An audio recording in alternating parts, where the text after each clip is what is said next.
Hazrat Ali described Istigfar and forgiveness, the blessing of heaven and the punishment of hell in his khutba without the letter Alif as وَنَسْأَلُهُ أَفْوَى مَنْ رَضِيَ عَنْهُ. Ya Allah, I ask for Istigfar and forgiveness in such a way that you are satisfied with.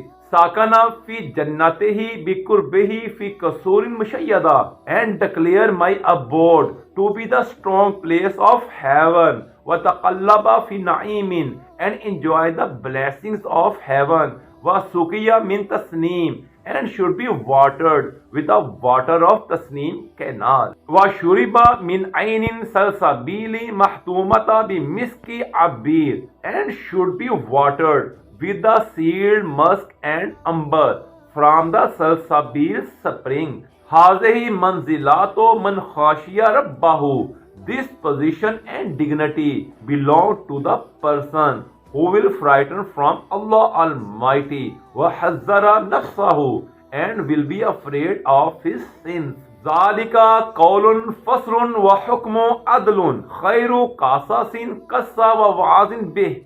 So this is a decisive matter, a fair ruling, the best narration and advice. Tanzilu min hakimin hamidin nazzala bihi ala nabiyyin muhtadin, which is explained by Allah subhanahu wa ta'ala in this book, which was revealed to the blessed heart of the Holy Prophet sallallahu alaihi wasallam. I seek refuge in Allah Almighty to save me from the evil of the enemy. So seek istighfar, forgiveness, humility and supplication before Allah Almighty, and my Lord is sufficient for me.